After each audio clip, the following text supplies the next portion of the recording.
I am Paul Richmond. I'm from Texas A&M. Hold on. All right, guys, Paul's going, okay?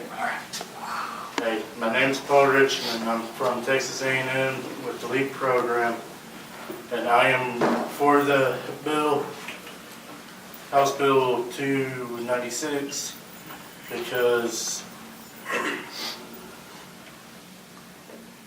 it will protect my family, because I don't want any of my family hurt. And thank you for your time. You have a blessed with the rest of your day. Thank you, Paul.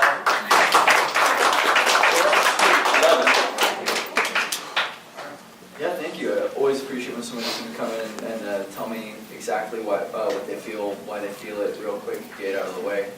And you know, doing it without from memory, being able to make eye contact is great too. So many of the people that testified can't do that. Yeah, one other thing, exactly what you said, but one other thing that when witnesses come forward and they testify in front of the committee, you might get asked questions. So the senator might ask you, what does 293 do?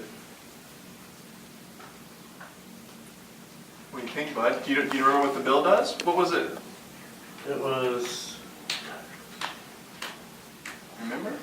oh, What was it? it's about the guns. It's about guns? Okay. Yeah. About being able to carry a what? A gun on your hip? Yeah. Yeah. Okay. Okay. Yeah, absolutely. You know, a lot of these hearings go really late sometimes, and so I think legislators, especially if it's a long marathon hearing, appreciate somebody who's, you know, as I said, very brief, but it makes their point heard, and it's always wonderful. I think you look really professional today, by the way. I like your tie. Thank you. And it's always very nice to have people come on up and tell us what they feel about things. So, yeah. Good job.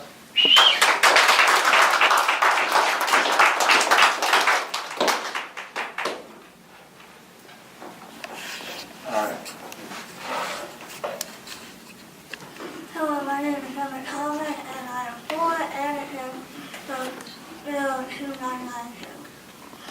I am against it, and I have seen on the bill that any kind of service dog must have something on them, whether it is a vest, a handle, or even a ID tag saying that they are a service dog. I am against that because I have also seen on a different bill, I do not remember the name, I'm sorry, on a different bill saying that you do not have to have anything on the dog claiming, and the dog is still in a service dog. You can also only ask the handler of the 2 questions. Is that dog a service dog, and what does the dog do? You have no permission to ask them for papers you do not have the right. I am for it because it does put people who take random dogs and say, oh, this is a service dog. I am for the bill because it does punish them people with a $500 fine and about 30 days of community service.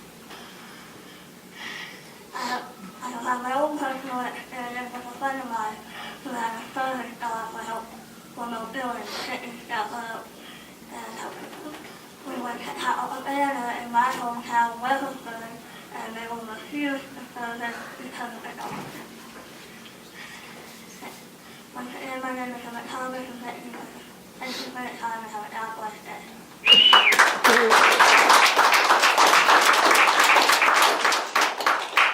Thank you. That was a great breakdown of what the bill does,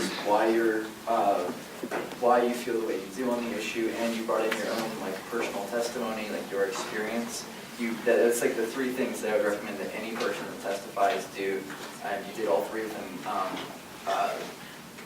in like the perfect amount of time. You laid out as much information as you could without like taking too much time and like boring us or anything like that. It was a really good testimony. Really appreciate you coming down.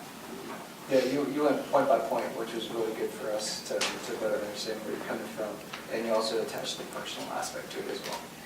Yeah, I agree. I think your testimony was delivered in a way that was very concise and we were able to understand the point you were trying to get across. And it certainly, for me, made me aware of the issue that we have, and it certainly would have my attention if you were to come testify. So thanks so much for coming. I also think that's a problem that you are now allowed to get a random phone that's online. I'm under the impression that it should be bought or even should be wanted to get the phone started. Right. But people have been buying them online. All right, guys. Emma did it without? The paper. Woo! So did Paul. Yeah!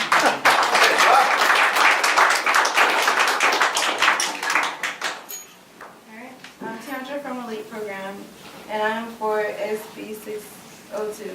I know someone who spent time in an institution. They told me it felt like a prison. They couldn't go out and hang out with friends. They were locked away in their room for 20 hours a day. If we don't have an institution, the money should be given to people with disability or programs that relate to disability. One of the worst issues at SSLC is abuse and neglect. Even the employees that work in the SSLC are getting hurt while doing their job, even more than people who work in prisons. If the people want to live in a community, it's a 12-year waiting list. But for an institution, there's no wait. But I just want to close my argument by saying thank you for listening to my speech. She wanted it done. You started with your personal testimony, like why you care about this issue, and that's always really great because that hooks in your listener, and you know that they're gonna hear everything else you say because now they're drawn in. You've given them a reason to listen. So that was great. It was a perfect opening, and you made a really good argument. Thank you. I thought it was great, especially tied to the other individual that did the 602 bill.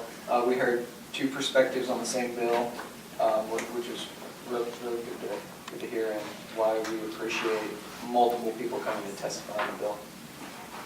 I agree. I think the way you delivered your testimony, this has sort of been the trend. It was very concise, it was very clean, and it really drove the point across. Health and Human Services is something that is very important to many Texans, and so hearing from those people who have those personal accounts is very important for legislators in Austin. So. All right, another good group. Man, you guys are rocking it.